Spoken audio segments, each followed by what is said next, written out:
বিসমিল্লাহির রহমানির রহিম। দর্শক, ডিপিআরসি থেকে আমি বাত ব্যথা, paralysis, stroke rehab, paralysis rehab, কোমর ব্যথা, হাঁটু ব্যথা রিহ্যাব স্পেশালিস্ট ডক্টর শফিউল্লাহ প্রধান। আমার পেজ এবং ইউটিউব চ্যানেল দুইটাতেই একসাথে ভিডিও আপনারা নিয়মিত পাচ্ছেন। আপনারা প্রচুর প্রশ্ন করতেছেন, অনেক কিছু জানতে চাচ্ছেন, অনেকে হাসপাতালে ফোন দিতেছেন, অনেকে সিরিয়াল দিয়ে চলে আসতেছেন। তো আমি নিয়মিত আপনাদের সুবিধার্থে এই প্রশ্নোত্তর পর্বটা আমার পেজ এবং ইউটিউবে চালু রেখেছি। আজকে ৪৫তম পর্বের প্রশ্নের উত্তর দিচ্ছি। এই পর্বটা পরেই আমরা আবার প্রশ্ন আহ্বান করব ৪৬তম। ইনশাল্লাহ আপনারা যারা প্রশ্ন সেখানে করবেন ডিটেলস করবেন। ডিটেলস করলে সুবিধা হবে, আপনাদের উত্তরটা ডিটেলস পাবেন। প্রথম প্রশ্ন মোহাম্মদ রাজু মিনা, আপনি লিখেছেন আসসালামু আলাইকুম স্যার। ওয়ালাইকুম সালাম রহমতুল্লাহ বরকাতু। আমি রাজু মিনা আপনাদের ডিপিআরসি হসপিটালে ৪৫ দিন পিএলআইডি L5S1 কোমর ব্যথার কারণে চিকিৎসা নিয়েছি। 2টা ইপিডুরাল নিয়েছি। আমার বাম পাশে কোমরে মোটামুটি ব্যথা ভালো, হালকা। আমি প্রচুর রেস্টে আছি, কোনো কাজকাম করি না। এখন 4-5 দিন হলো আবার ব্যথা ডান পাশের ব্যথা দেখা দিয়েছে। হালকা একটু ফুলা মনে হচ্ছে, মোটামুটি ভালো। এখন কি ভয় পাচ্ছি, মানে আপনি এই যে একটু ফুলা হয়েছে এরকম মনে হচ্ছে, আপনার ভয় পাইতেছেন, একটু পরামর্শ দিবেন প্লিজ। অবশ্যই আমি আপনি আমাকে চিনতে পারবেন। 68 না, অবশ্যই চিনতে পেরেছি। রুমের একটি সিপি বাচ্চা তৌসিফ মিনা ভর্তি ছিল আমার ভাইপো। আমার চিকিৎসা চলাকালীনই আমার ভাইপো সিপি রুগী আপনার পরামর্শে ভর্তি করেছিলাম। আমাকে স্যার 3বার ডিএন থেরাপি দিয়েছিলেন। আশা করি আপনি নিশ্চয়ই আমাকে চিনেছেন। আমার ভাইপো সিপি রুগী রিলিজ নিয়েছিলাম কোরবানি ঈদের কিছুদিন আগে, আর আমি রিলিজ নিয়েছি কোরবানি ঈদের পরে, আর উনি আগে। আমার সালাম নেবেন। ওয়ালাইকুম সালাম রহমতুল্লাহ বরকাতু। তো রাজু মিনা, আপনার প্রথম কথা হচ্ছে আমি ভালো করে আপনাকে চিনতে পেরেছি। আপনি প্রচুর রুগী আমাদের কাছে পাঠান, ধন্যবাদ আপনাকে। আপনার এখন যে প্রবলেমটা মনে হচ্ছে, এটা নিয়ে ওরিড হওয়ার কোনো কারণ নেই। আমরা যে ব্যায়ামগুলো দিয়েছি, ব্যায়ামগুলো করেন, নিয়মিত রেস্টে থাকেন, সামনে ঝুঁকে কাজ করবেন না, নিয়মগুলো মেনে চলুন, কোনো সমস্যা নেই। আমাদের যে হোয়াটসঅ্যাপ নাম্বারটা আছে 017322000697, সেখানে একটু যোগাযোগ করলে আমি দরকার হয় ভিডিও কলে আপনাকে আরও ভালো পরামর্শ দিয়ে দিব, কোনো সমস্যা নেই। আর আপনার যে ভাইপো তৌসিফ, যেটা আমরা পরে অন্য একজন বুটক্সের জন্য পাঠিয়েছিলাম, সেটা কিন্তু আপডেট আপনি আর জানান নাই। তো আমরা চেষ্টা করি প্রত্যেকটা রুগীর যখন যেই চিকিৎসা, যেটা সার্জারি লাগবে সার্জারি করি, যেটা নিউরোলজিস্টের অপিনিয়ন লাগবে বা যেটা কার্ডিওলজিস্ট, আমরা এমডিটি অ্যাপ্রোচ ট্রিটমেন্ট করি ডিপিআরসিতে, যেটা পৃথিবীতে খুব রেয়ার, যেটা আমরা করে থাকি আলহামদুলিল্লাহ। এবং এই জন্য আমি বিভিন্ন স্পেশালিস্ট, অন্যান্য ফিজিশিয়ান, ফিজিওথেরাপির চিকিৎসক, অ্যানাদার যত হেলথ প্রফেশনাল সবার কাছে কৃতজ্ঞ, যারা আমাদেরকে ডিপিআরসিতে বিভিন্নভাবে রুগীর চিকিৎসা সেবায় এবং মান উন্নয়নে ভূমিকা পালন করে যাচ্ছেন। তো আপনি যদি সম্ভব আপনার ভাইপো সহ একদিন আসবেন, 1-2 দিন সময় নিয়ে থেকে আমরা বেটার আরও কী করার ইনশাল্লাহ করে দেব। আপনাকে আবার একটা এমআরআই করে দেখতে হবে এখন কি অবস্থা আছে। আমি ভালো করেই চিনেছি, আপনি ভালো থাকবেন। তারপরে মোহাম্মদ বেলাল, স্যার আমি চট্টগ্রামের সেই বেলাল, বয়স 22 বছর, হাঁটা চলাফেরা করতে পারি না, একেবারে ডিসেবল অবস্থায় আছি, বিছানার মধ্যে রুগীর প্রশ্ন উত্তর পর্ব 44। এতে আপনি বলেছিলেন ডিপিআরসিতে এসে দেখানোর জন্য। যখন স্যার আমি আপনাকে জুলাইয়ের 23 তারিখ দেখালাম, আপনি আমাকে পিজি হসপিটালে রেফার করে দিলেন ওখানে ভর্তি হওয়ার জন্য, কারণটা আমি বুঝলাম না স্যার। আমি তো স্যার 2001 সালে 27শে ডিসেম্বর দেখার পর সম্পূর্ণ সুস্থ স্বাভাবিক করে দেওয়ার ভরসা দিয়েছিলেন। আমি তো আপনাকে দেখানোর পর আগে যেমনটায় ছিলাম, এমআরআই এমনই আসি। আমি পিজি হসপিটালে কেন পাঠালেন? আচ্ছা, প্রথম কথা হচ্ছে আপনাকে আমরা ওই সময় বুঝিয়ে দিয়েছি। আমাদের এখানে যারা ফিজিশিয়ান তারা প্রাইমারিলি অ্যাসেসমেন্ট করেছে, আমাদের যারা রিহ্যাব টিম আমার সাথে কাজ করে তারা প্রাইমারিলি অ্যাসেস করেছে। আপনি আমাদের 21 সালের রুগী, আপনি নিজে বলেছেন অনেক পুরাতন রুগী। এর মধ্যে আপনাকে আসতে বলেছে, আপনি হয়তো কোনো কারণে আসতে পারেন নাই। আপনি হঠাৎ করে আপনি আসছেন, আপনার যে মেডিকেল কন্ডিশনটা ছিল সেটা রিহ্যাব করার মতো। হেলথের অনেকগুলো ধাপ আছে, এটা আপনাদের বুঝতে হবে। একটা হচ্ছে মেডিকেল ধাপ, আর একটা হচ্ছে রিহ্যাব ধাপ। রিহ্যাব হচ্ছে টার্সিয়ারি লেভেলের ধাপ, প্রাইমারি সেকেন্ডারি এগুলো অল আর মেডিকেল ধাপ। সো আপনার প্রাইমারি এবং সেকেন্ডারি লেভেলে ছিলেন, যে মেডিকেল ট্রিটমেন্ট আপনার প্রয়োজন ছিল, যেটা আমরা ভেবেছি সবচেয়ে বেস্ট হবে, যেটা আপনি পিজি হাসপাতাল বা বিএমইউ ওখানে পাঠিয়েছি। সো আমরা ডিপিআরসি যেটা করি, অহেতুক রুগীদেরকে হয়রানি করি না। ধরেন আপনাকে আমরা রাখলাম, যে ট্রিটমেন্টটা আমার এখানে করা সম্ভব নেই এই মুহূর্তে, বা আমার সেই স্পেশালিস্ট নাই, বা আমরা করি না, সো কেন আপনাকে আমরা এখানে আপনার রাখবো, আপনার সময় টাকা পয়সা নষ্ট করব? আমার মনে হয় আপনি বুঝতে পেরেছেন। যেই রুগী যেখানে গেলে বেটার হবে, যেই সার্জারি যেটা করা দরকার সেটি আমরা করি আলহামদুলিল্লাহ। এটা আল্লাহ পাক এই যে জ্ঞান দিয়েছে, এই জন্য আল্লাহর পাকের কাছে আমরা কৃতজ্ঞ। আমরা কোনো রুগীকে হয়রানি করার চেষ্টা করি না।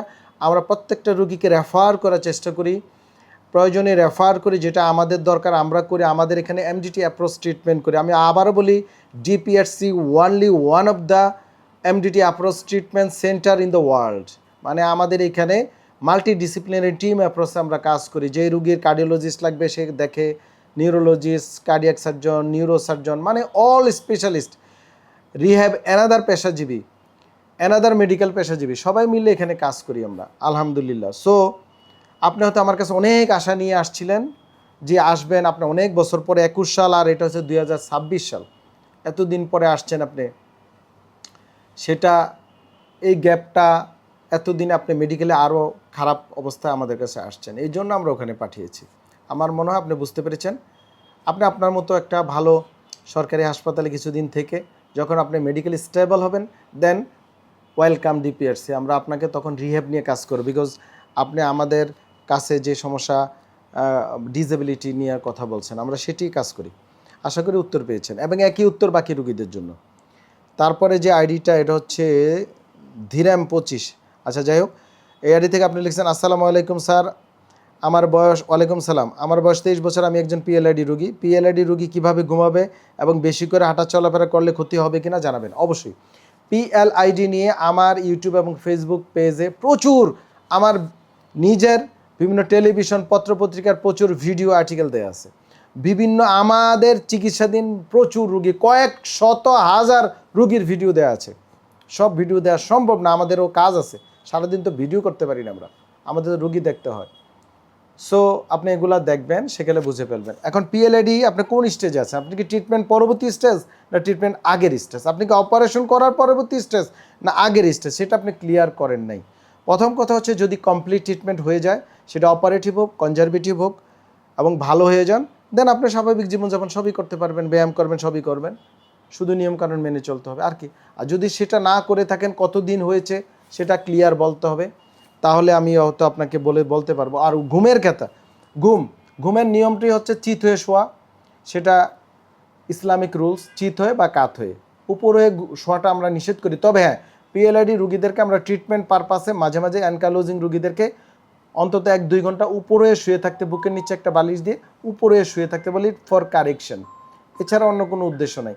কিন্তু ঘুমের নিয়মটি হচ্ছে আইদার চিত হয়ে শোবেন অথবা কাত হয়ে শোবেন। আর যদি আপনি ভালো হয়ে গিয়ে থাকেন, হাঁটা চলাফেরা সবই করতে পারবেন, কোনো সমস্যা নেই।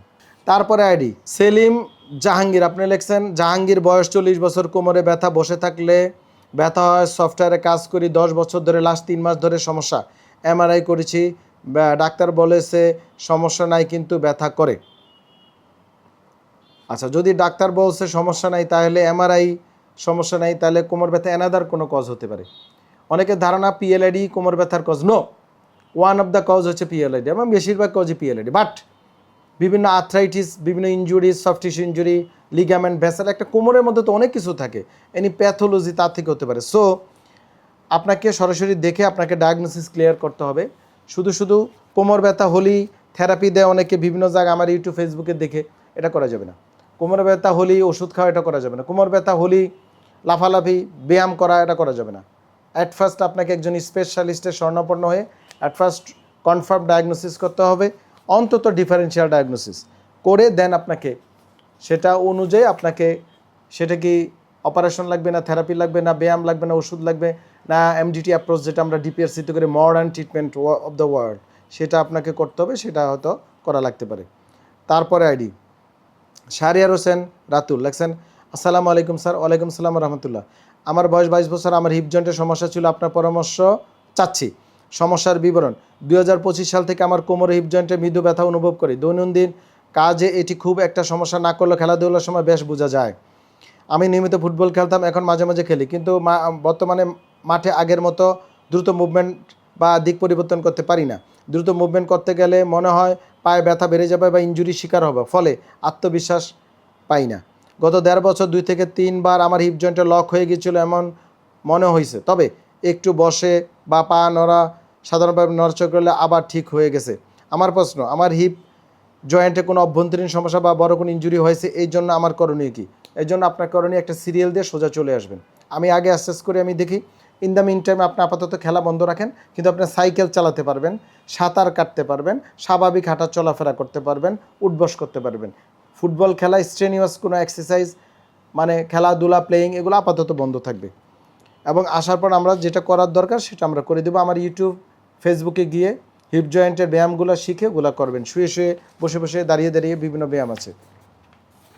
তারপরে আইডি মহসিন শেখ, আপনি লিখছেন আমি মহসিন, বয়স 49, আমার 8 মাস হাঁটু ব্যথা, বসে বাঁকা করে বসতে পারি না, হাড়ে ব্যথা, আমি গরিব মানুষ, আপনার ওখানে চিকিৎসা নিলে কীরকম খরচ পড়বে দয়া করে জানাবেন। পৃথিবীর সবচেয়ে কম খরচে বেস্ট ট্রিটমেন্ট আমরা দিয়ে থাকি আলহামদুলিল্লাহ। আসলে আপনি কাগজ নিয়ে যাবেন আর পৃথিবীর সব জায়গায় খোঁজ নেবেন, অন্যান্য বিভিন্ন মেডিকেল সেন্টার, রিহ্যাব সেন্টার, হাসপাতাল, ক্লিনিক দেখবেন আমাদের চেয়ে কমে কেউ কোনো চিকিৎসা দিতে পারবে না ইনশাল্লাহ। পরে আইডি মোশাররফ হোসেন, আপনি লিখছেন আসসালামু আলাইকুম স্যার। ওয়ালাইকুম সালাম, আলহামদুলিল্লাহ আমি ভালো আছি। আমার ভাতিজার মোটরসাইকেল অ্যাক্সিডেন্টে পায়ের মাংস চলে যায়, এখন অন্য জায়গা থেকে মাসেল এনে লাগানো হয়েছে, হাঁটতে গেলে পা সোজা করে হাঁটতে পারেন, আপনার নিকট পরামর্শ চাচ্ছি। অবশ্যই আপনি যে সার্জারির ডাক্তার অপারেশন করছে ওনাকে বলবেন যে স্যার আমাকে এখন কি করতে হবে, এটাকে আপনাকে এমডিটি অ্যাপ্রোচ রিহ্যাব করতে হবে, হ্যাঁ, যেটা হয়তো ভালো কোনো সেন্টারে করতে হবে। করতে করতে করতে করতে আশা করি ইনশাল্লাহ ইমপ্রুভ হবে। আমার ইউটিউব ফেসবুকে অনেক প্রশ্ন করেছেন, ইউটিউবেও অনেক প্রশ্ন আমি নিতে পারিনি এই মুহূর্তে, ফেসবুকের প্রশ্নগুলো আজকে দিয়েছি। ইউটিউবে প্রশ্ন করতে থাকবেন, সেখানে আমি উত্তর দিয়ে দিব সরাসরি এবং এই ভিডিওর মাধ্যমে ইনশাল্লাহ। সবাই ভালো থাকবেন। আসসালামু আলাইকুম রহমতুল্লাহ বারাকাতুহু। ডিপিআরস লিমিটেড, আস্থা, বিশ্বাস ও নির্ভরতায় অবিচল।